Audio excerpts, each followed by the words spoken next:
Okay.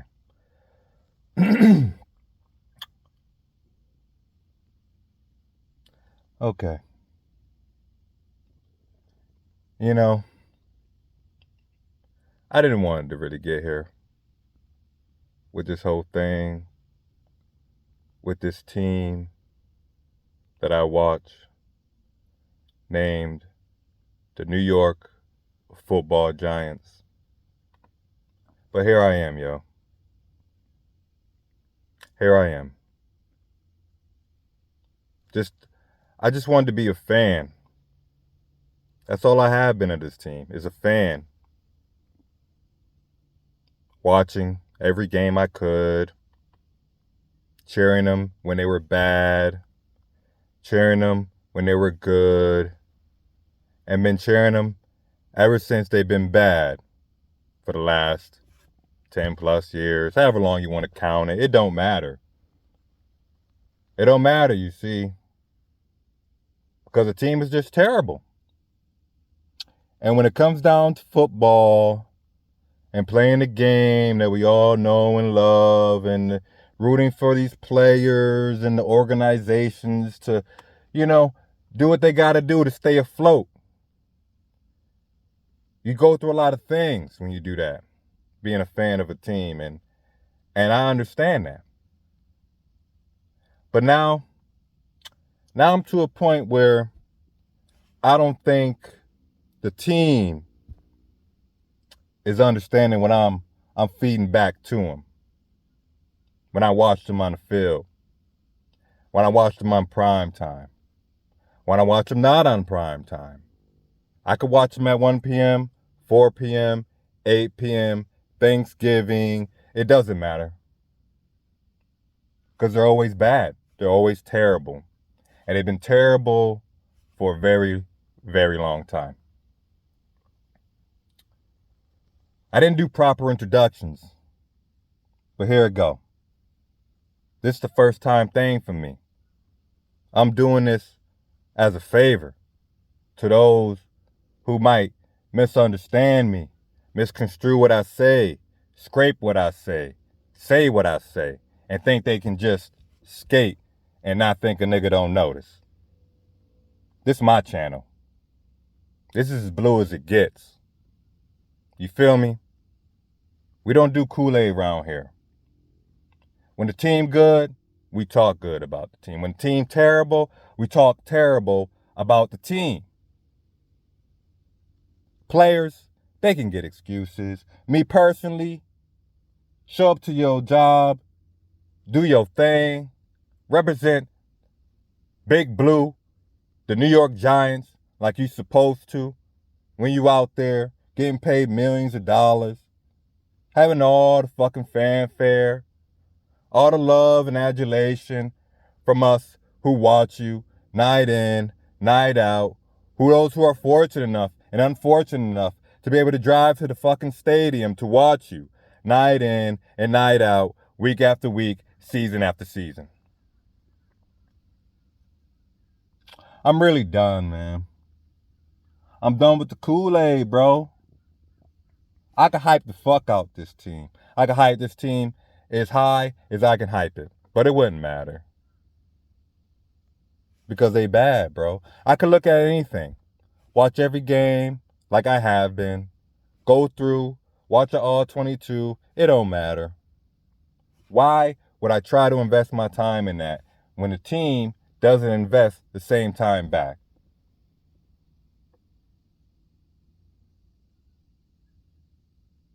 I wouldn't be a fan anymore. I wouldn't be a fan anymore. We wouldn't be fans anymore. Anybody who's still here right now listening to this, we wouldn't be fans anymore. We'd be in a cult. You know what a cult does? A cult praises and praises and praises. It praises to its heart's content. But what a cult never does, it never stops to think. It never remembers that it walked into this agreement, this cultish agreement of fandom. That was a two-way street. that there was room for some individual thinking, independent thinking, freedom of mind. Like they got the freedom to choose and pay whoever they like to on this team.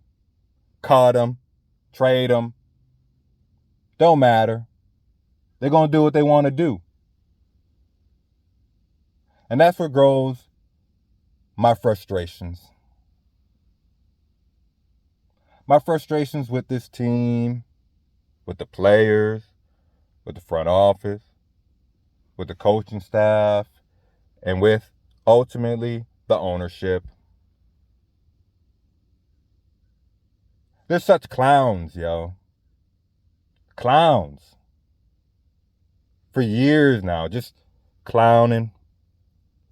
You know the biggest thing about it? They still got defenders. They still got defenders. They can't find a motherfucking defensive end who will come in and just be able to do his thing, no questions asked. They can't find a linebacker, draft a linebacker themselves to come in and define what the New York Giants be. Nope, no defender there. Oh, you want cornerbacks? Nah, the only corners we're going to get them. They're going to be shaky. They're going to say something, and then we're going to get rid of them. Or they're going to do something, you know? And then we're going to get rid of them. However it goes. Eli Apples. You know who's. Got to keep up our image. Our image of being a clean-cut, terrible team. And you know, when I say clean-cut, I don't mean I want the most ignorant mofo on this team doing the most ignorant things possible.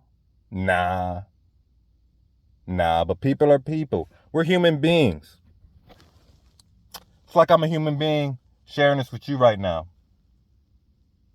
Those who are still with me, those who are still with us.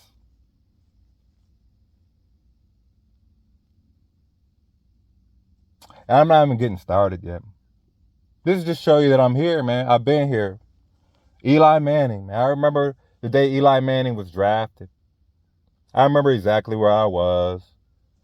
I remember pretty much almost what I was doing. I was in a deli in upstate New York, representing. You know what I mean? I was in a deli making a sandwich from some person coming in on lunch. And I hear my boss, man, he cool guy. I forgot what team he liked. We were listening to the draft, and Eli Manning, we're talking about Eli Manning. Oh, Chargers? No, he's, oh my God, he's been traded to the Giants. Woo! I was a fan, man. I was a fan. But I had been a fan before then. Way before then. We'll start at Eli. Because, you know, Eli, he's the standard. Who you gonna lie to yourself about? Who you gonna lie to me about? I don't understand. Eli is the standard. As good as he was, as terrible as he was, he's been the standard, and he is the standard. And right now, he remains the standard. But it's unfortunate that standard is being tarnished in as many ways as you can count. You can count it from all the way from the offensive linemen that we brought in, like Nate Solder. The offensive linemen that we drafted, like Will Hernandez, Eric Flowers, Evan Neal. He a true clown. The greatest block this man ever broke was the one he delivered when he said that clown ass shit he said. Motherfucker, I came up from nothing. From nothing. You know what I mean? Not nothing, but a nigga who went through nothing. Had to be out there on them streets grinding, trying to survive, keeping it as legit as I can now.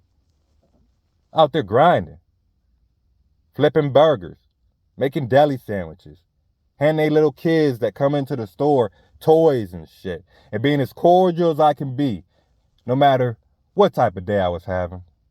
Just trying to be cordial, because it's not their fault I'm having a bad day, right? It's the pay I'm getting. It's the situation I'm in. It's the lack of forward progress I seem to be, in chase of that doesn't show its light to me like I feel it should. But that's okay. I can adapt. Unlike this team, unlike this franchise, unlike many, many, many of the players on this team. Unadaptability. Can't do shit, yo. And I gave him my heart, bro. I gave him my heart right up to the end zone. Right up to the end zone. The 5-yard line. My heart's in it. Yeah, as much as you love, you can hate. And that's what it's been the last few years. A lot of compassionate hate. You feel me? That's how we operate around here. I'm me. But see, me is me. So those that are out there that think they can be what this is, it's not that. You're not that. You're not it. Not saying you ain't got things, capabilities. Not saying you're not good at what you do. But you're not what this is. This is as blue as it gets. You dig?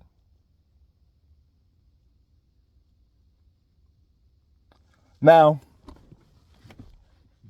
let's move forward into more finer details of this whole situation. I'm going to make it clear. Why the fuck don't you pay Saquon Barkley the money you know this guy deserves for being pretty much the only worthy thing on this team, on the offense, that is not hampered, controlled, or capped off by the guy behind center? Notice how I said that. You noticed how I said that, right? I didn't say Saquon Barkley was the only talented player on offense on this team. What I said was Saquon Barkley is the only player on this team that is able to show his talents to such amazement without being hampered, capped, dissuaded, overlooked by what lies behind the center. See, this channel ain't a Kool-Aid channel. I told you it's as blue as it gets. He not Eli. He's never been Eli. He's never been pre-retirement Eli. Do I need to see he? You know who he is. Is it Daniel? Is it Danny Dimes? Is it March of Dimes? Is it Daniel Jones? Or is it just quarterback? I call him quarterback. Why? Because he has no identity on this team. There is no element of Daniel Jones that you would place onto this team that I couldn't get out of Joshua Dobbs right now. That's the problem. Not that Daniel is the quarterback that he is. No, it's that you made Daniel into the quarterback he's just not. And that's no hate. Pay the talent. You see that? Pay the talent. Not the position. You're right. You don't play a position like running back because they don't last as long. He's going to get banged up and injured. You're right. They do get injured. They get their knees blown out, their heads taken off, their shoulders separated, and their ankles all mangled up when they got a ton of bodies calling down on them because the pass game hasn't been shit for 5 years. You know, I said I don't know how many curse words now, but I'll be sure to mark this as adults only, right? And as I get used to this whole YouTube thing, I would just and further progress towards a more standard approach to talking about the New York Giants. The New York Football Giants. Or is it the New York Football Daniels?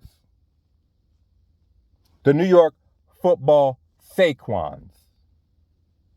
The New York Football Sexies? Dexies?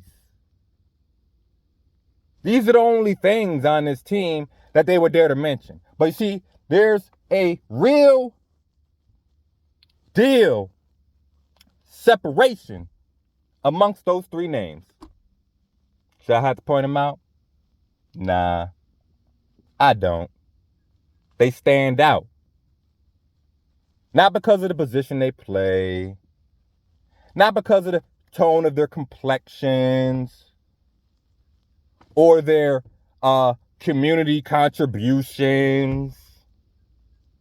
No, not because of any of that.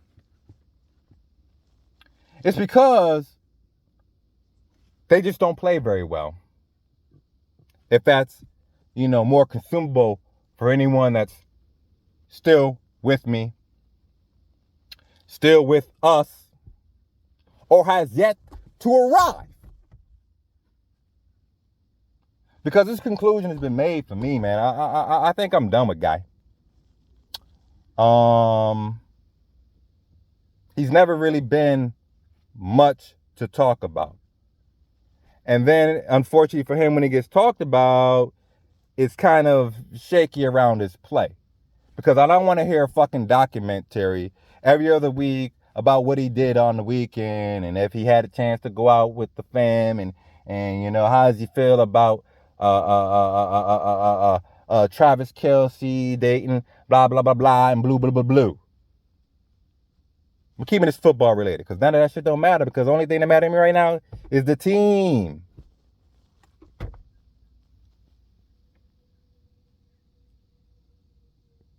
And this ain't even top of it right now, man. This is just an introduction. But if you feel like you might be interested to hear more, be sure to let me know. If you hate what I'm saying, let me know. Because then I know that you know what I need you to know. There ain't no more banning me, trying to subjugate me to some bullshit ass open forum conversation in which clowns get to be clowns, but calling the clown out, that's offensive. You gotta let the circus act roll through, bro. Oh, I gotta let the circus act run through. All right, with a circus act on this team called Daniel Jones, he's rolling through about $160 million to this franchise right now, which I honestly give no fucks about. I'm not invested in this team. I'm not part ownership. I have none of that. I'm just a fan. Just a part of the cult.